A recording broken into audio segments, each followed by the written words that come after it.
네, 현장에 이현환 아주대학교 교수님 그리고 강석연 뉴스토마토 기자 자리해 주셨네요. 안녕하십니까? 예, 안녕하세요. 안녕하십니까. 네, 반갑습니다. 서울고법의 내란전환 재판부 소식 먼저 가볼 텐데요. 민주당 내란전환 재판부 정말 간절히 추진을 해왔죠. 내란 종식의 최종점이 내란전환 재판부가 아니냐 이런 소식이 있었는데 해당 내용 궁금해하시는 분들이 많을 것 같아요. 강석영 기자, 내란전환 재판부 민주당이 추진한 내용이 무엇인지 좀 브리핑해 주시죠. 예, 민주당의 내란전담 재판부 설치법이 어제 국회 본회의에 상정됐습니다. 국민의힘은 법안 강행에 반대하며 지금 이 시간까지 필리버스터를 하고 있습니다. 잠시 후 오전 11시 38분경 법안 상정 24시간이 지나면 민주당은 필리버스터를 강제 종료시키고 법안 표결 처리에 나설 예정입니다. 민주당의 내란전담 재판부 설치법의 정식 명칭은 내란, 외환, 반란 범죄 등의 형사 절차에 대한 특례 법안입니다. 내란, 외환 범죄의 중대성을 고려해 신속하고 공정한 재판이 진행되도록 서울중앙지법과 서울고법에 전담 재판부를 설치한다는 게 내용입니다. 문제는 전담 재판부 구성 방안이었습니다. 처음 법사위 의결안은 법무부 장관과 헌법재판소 사무처장, 각급 법원 판사회의가 추천한 추천위원들이 전담재판부 판사를 추천하면 대법원장이 임명하는 방식이었습니다. 법원 외부 인사가 판사를 추천한다는 점에서 윤석열 씨 등 내란범들이 위헌성을 제기하며 재판을 지연시킬 수 있다는 우려가 나왔습니다. 이에 민주당은 법원 외부 인사를 빼고 네. 전국 법관대표회의, 각급 법원 판사회의가 추천한 추천위에서 네. 판사를 추천하도록 법안을 수정했습니다. 네. 하지만 전국 법관대표회의의 추천을 두고 여전히 논란이 식지 않자 민주당은 2차 수정안을 어제 발표했습니다. 네. 어제 본회의에 상정된 최종안이기도 한데요. 추천위 과정을 삭제하고 재판부 구성을 법원에 완전히 맡겼습니다. 각급 법원 판사회의가 전담 재판부 판사 요건 등 기준을 마련하면 해당 법원의 사무분담위원회가 판사를 지목, 판사회의 의결을 거쳐 법원장이 보임해야 합니다. 결국엔 더불어민주당의 핵심 내용은 내란전담 재판부 설치법에서요. 위헌성 문제가 제기된 추천위원회 자체를 삭제하는 거고 판사회의에 추천된 정권을 추가로 주기로 한 건가요? 핵심 내용을 뭐라고 딱 한 줄로 요약할 수 있을까요? 네, 법원에 완전히 이제 그 위헌성을 제거하기 위해서 네. 법원의 재판부 구성을 완전히 맡기고 네. 조희대 법원장의 영향력을 없앴다라는 점으로 정리할 수 있을 것 그러니까 같습니다. 판사회의의 추천권 정권을 주기로 한 거라고 보면 되겠네요. 결국엔. 그렇죠. 위헌성 그 문제가 제기된 추천위원회 자체를 삭제하고 그렇죠. 교수님, 그러면 이번에 바뀌면서 원래 위헌 논란 때문에 뭐 재판 지연 우려까지 있었잖아요. 이런 부분들이 좀 해소됐다고 보십니까?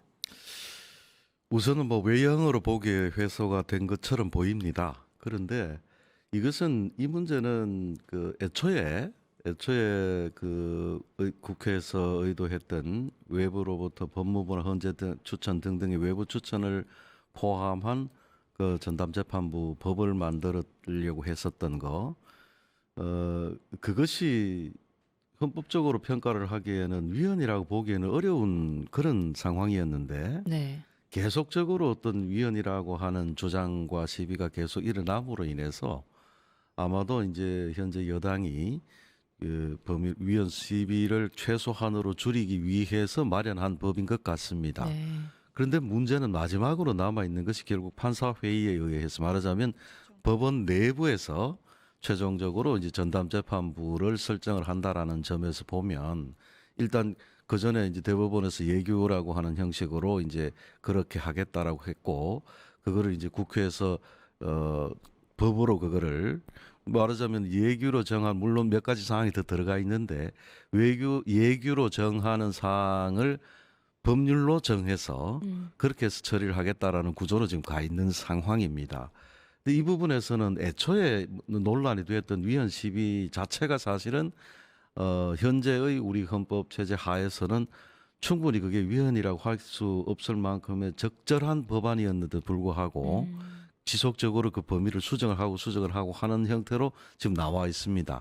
마지막으로 남아 있는 건 뭐냐면 결국 지금까지 있어왔던 우리나라 사법부 그중에 법원이라고 하는 것이 가져왔던 지금까지의 행태에 비춰 볼 때 과연 원래 우리 국민들이 원하고 있는 내란의 12.3 위헌적인 비상계엄에 대한 적절한 어떤 그 법적 처벌이 가능할 것인지에 대한 문제가 이제 남아 있는 것이죠.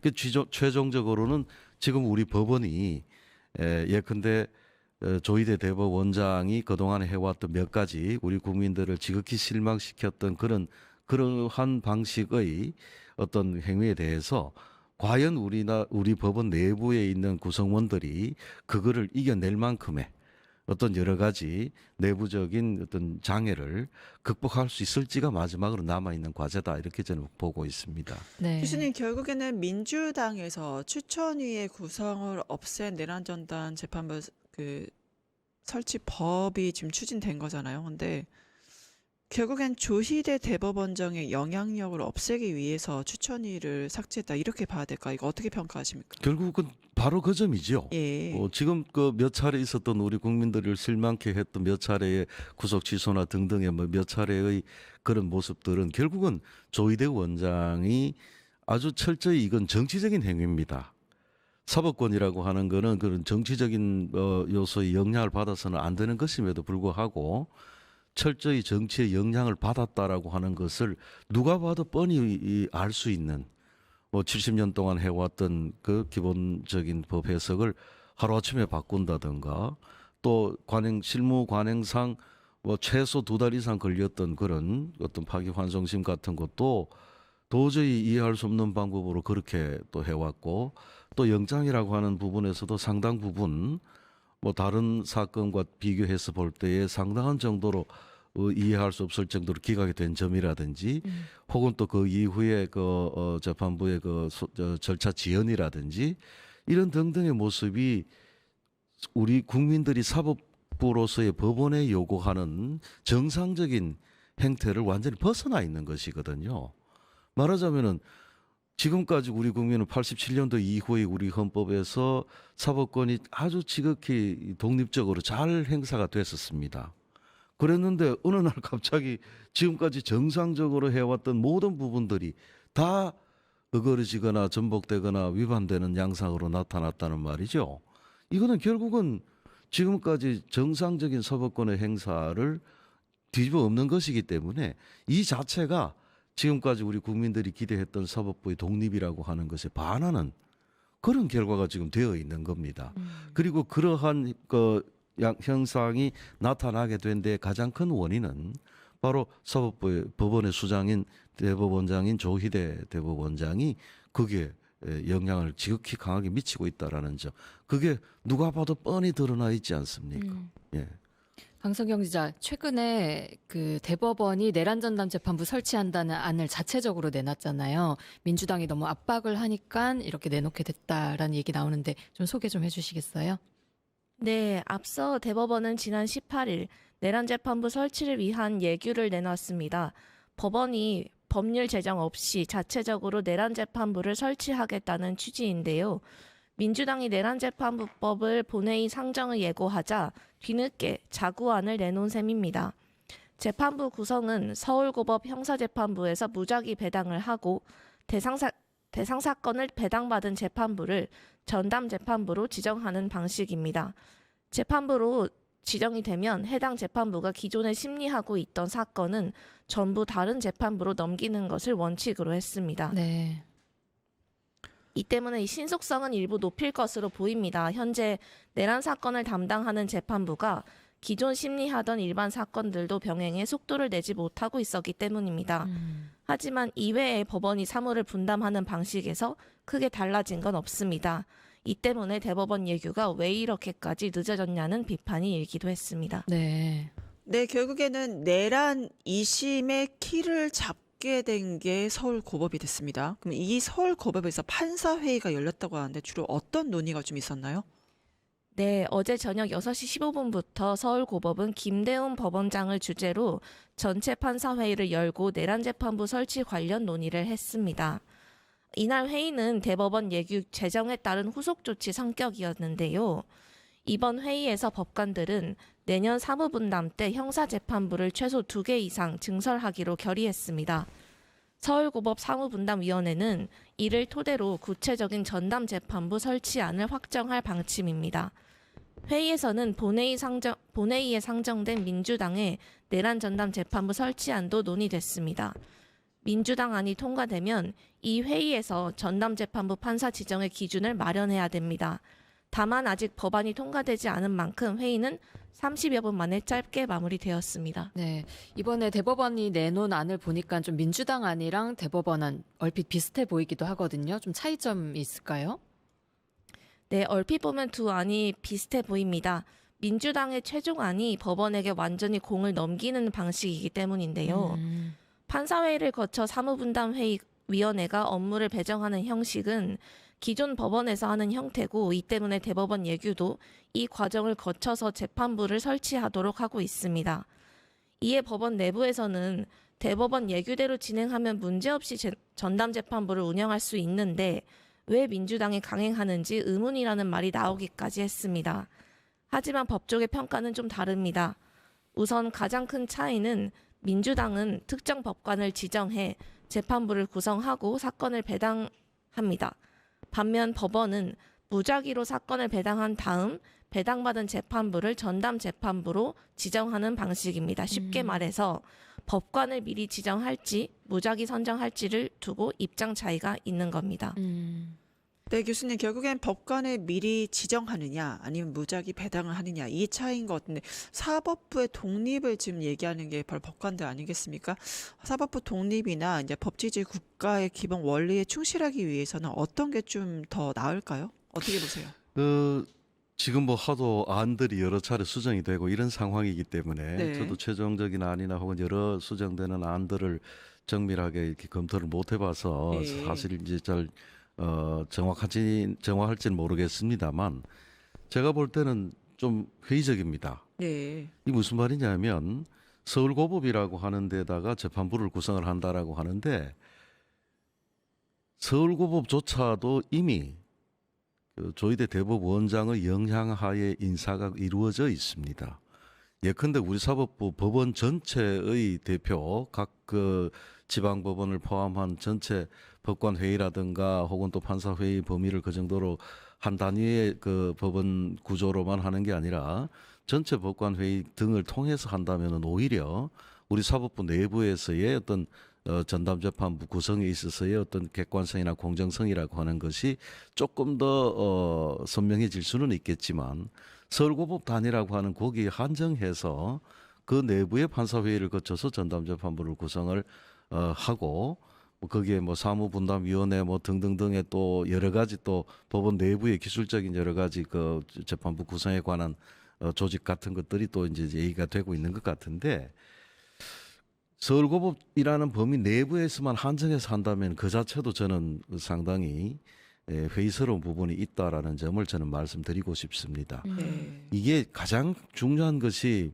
사법부 내부, 사법부의 독립이라고 말할 때 우리는 외부로부터 뭐 정치 세력이나 사회 세력 등등으로부터 영향도 매우 그 영향을 벗어나는 것도 매우 중요하지만, 네. 더불어서 내부적인 독립이라고 하는 부분도 굉장히 중요합니다. 법관마다 각각이 다 나름의 어떤 그 법적인 혹은 또 정치적인 다양한 어떤 그 견해 차이라든가 이런 차이가 있게 마련이고, 동일한 사실을 놓고도 거기에 대한 판단이 달라질 수가 있습니다. 그걸 오히려 허용하는 것이 이 사법부라고 하는 영역입니다. 네. 그런데 이제 서울고법이라고 하는 거는 이 제도적으로 또 그 서울고법이라고 하는 범주가 또 한정이 되게 돼 있고, 그 내부에서 전담재판부를 만든다라고 말하는데, 이미 우리가 이 사법의 정치화라고 하는 데서 가장 핵심적인 부분이 인사의 문제입니다. 네. 결국은 그 인사권자가 어떤 사람이냐에 따라서 그 인사 조직이 결정이 되게끔 돼 있거든요. 그럼 서울고법이라고 해서 그러면 우리 법원을 대표할 수 있을 정도로 그런 내부적인 독립성이 완벽하다라고 할 수 있겠느냐. 네. 그런 점에서 보면 법원 전체의 의사가 반영되기에는 역시 미흡한 그런 구조를 갖고 있다. 저는 개인적으로 보기에 일단은 현재까지 나와 있는 안을 보기에는 좀 그런 의심이 좀 드는 네. 상황입니다. 이쯤 해서 내란전담 재판부 설치법이 나오게 된 배경을 좀 짚어봐야 될 것 같습니다. 내란수계 윤석열의 구속 취소, 이재명 대통령 선거법 사건 파기환송 때문에 사법부에 대한 신뢰가 바닥으로 떨어졌었고요. 그 가운데 지기현 판사의 내란재판 지연까지 일련의 과정들 좀 정리 필요할 것 같습니다. 강석영 기자 정리해 주시겠어요?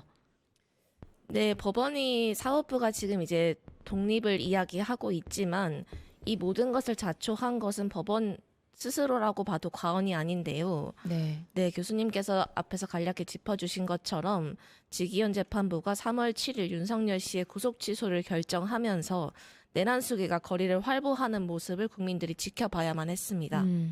또 조희대 대법원장은 대선을 한 달여 앞둔 5월 1일 유력 후보였던 이재명 대통령의 선거법 사건을 유죄 취지로 파기환송한 사건이 있었습니다.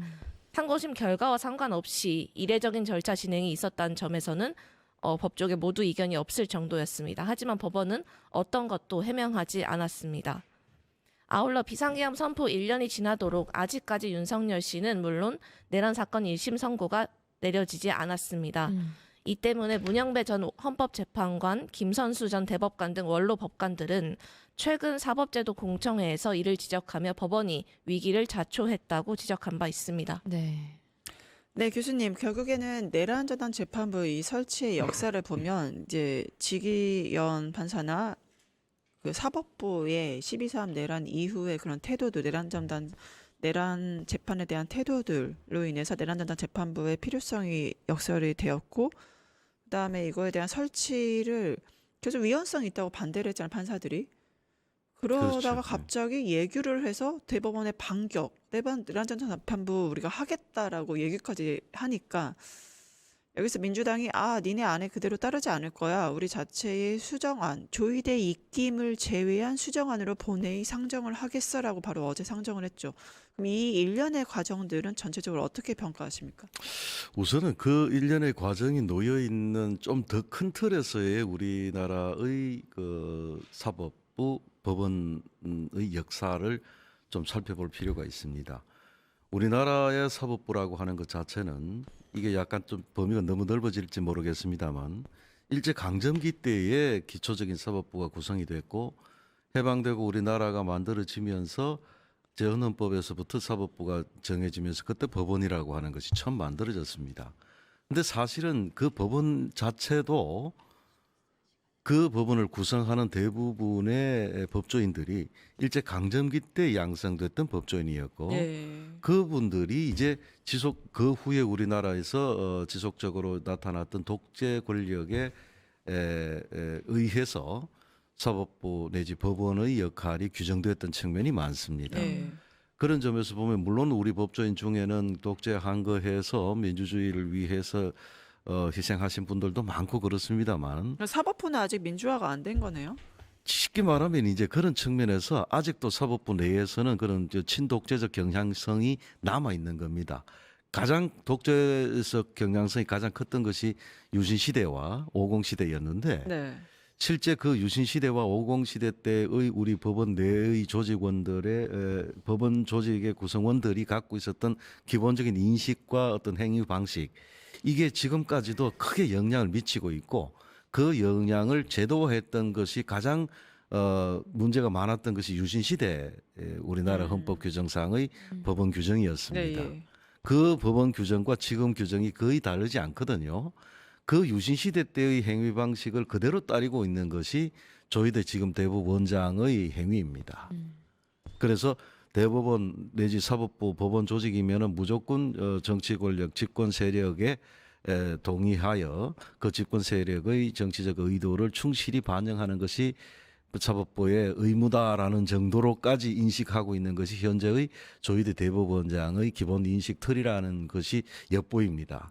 그래서 그런 점에서 보면 오히려 지금 현 단계에서 우리 법원 내에 계신 분들이 상당히 우리 국민들, 주권자 국민들의 의사와는 서로 어긋나서 별개로 존재하는 듯한 이제 그런 것에 대해서는 예컨대 뭐 법복 귀족이라든가 사법 귀족이라든가 이런 많은 우리 역사에서도 그런 표현을 듣는 그런 그 사법부의 뭐 양상도 있긴 했는데 마지막으로 우리나라가 지금 현재 그 그 민주화가 돼서 이제 국민주권 국가로 지금 이제 실질적인 국민주권 국가로 거듭나고 있는 상태에서 법원이 마지막으로 거기에 지금 저항하는 듯이 보이거든요. 바로 그 점에서 조희대 대법원장의 여러 가지 그 행위들이 우리 국민들과의 의사와 어긋나는 양상들을 지금 보여주고 있는 거고, 이거를 마지막으로 이겨내는 방법은 뭐냐?